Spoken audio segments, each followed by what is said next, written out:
This is growth. And from here, three different things can happen. First, the growth can continue, it can plateau, or it can fall off completely. And when it falls off completely, that means we were dealing with artificial growth. In this video, we're going to talk about ways you can determine whether the growth is real or artificial.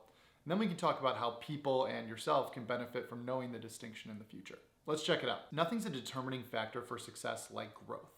And honestly, I think Emmett Shear says it best here. He says, you don't have a morale problem, a management problem, or a recruiting problem. You have a growth problem. Nothing succeeds like success. And this is completely true.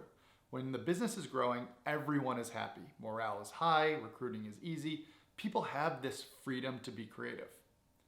But when the growth stops, the stress increases, and it increases really fast. You may already be aware of companies that went from really high morale to low morale quickly.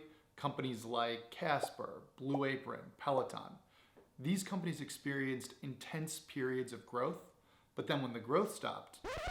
Now, where people get into a lot of trouble is when we take this small sample of growth and we expect it to continue into the future.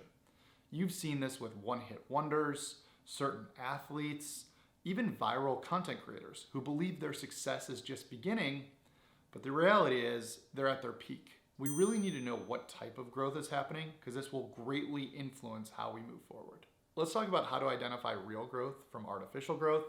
I've really boiled this down to 4 different things: marketing, engagement in LTV, the speed of adoption or the speed of growth, and then the catalyst or the cause of this growth. Okay, so marketing. Every business needs marketing, but marketing can be used to manipulate growth curves. Startups can make their revenue look better by bumping up their marketing spend. So when we see these periods of intense growth, one of the first things we want to understand is the role of marketing. You want examples of companies who have gone all in on marketing? Let's go back to our example from earlier and take a look at Casper and Blue Apron. At one point, you were probably seeing ads for these companies all over: YouTube, Facebook, Instagram, Pinterest, direct mail. And all of them were advertising big deals and big discounts.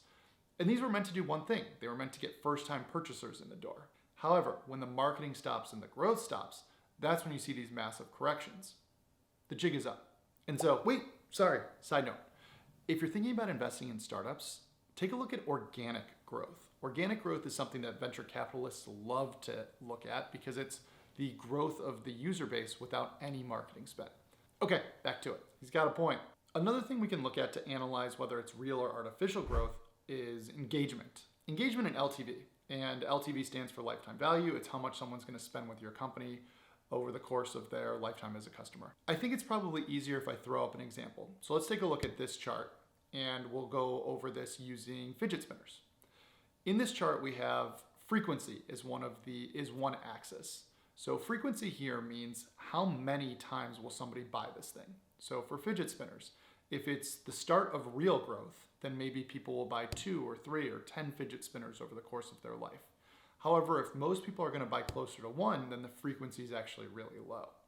The other axis here is sales of complementary products or sales of like products. And in this case, we could say fidget toys. So this would mean that the fidget spinners aren't necessarily selling, but there are other fidget toys that people are buying. This means that the whole wave is moving in the right direction, and then that may be indicative of real growth in the future.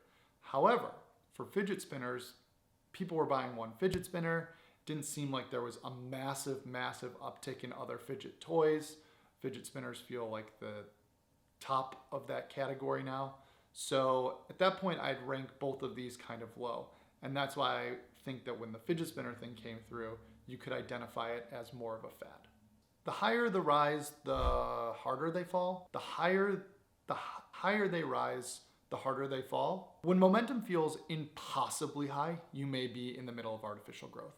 And for examples of this, we need to look no further than Zoom and Peloton in 2020.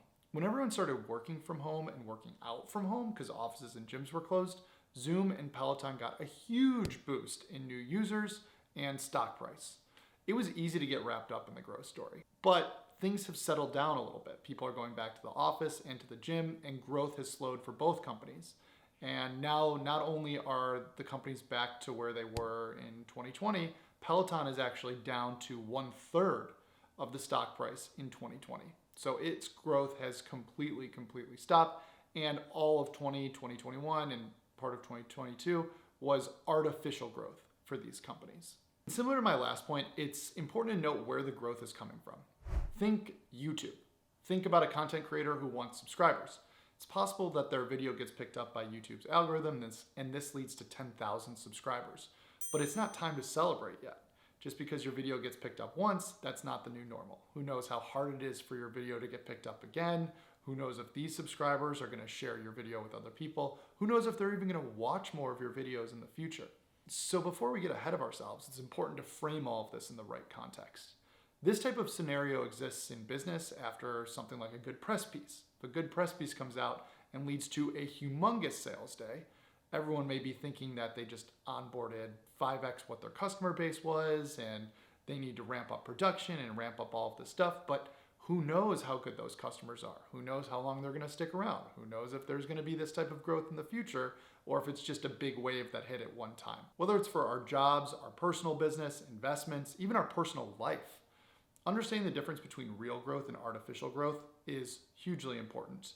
Artificial growth is not necessarily a bad thing. It's just when we confuse artificial growth with real growth, we can sometimes overextend ourselves and get ourselves into trouble. I hope you found this interesting.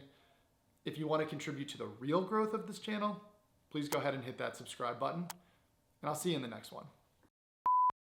The higher they rise, the farther they fall, or something like that. The higher they rise, the farther the fall. The higher the rise, the farther the fall. The higher the rise, the farther the fall. The higher they rise, the farther they fall. Is that it?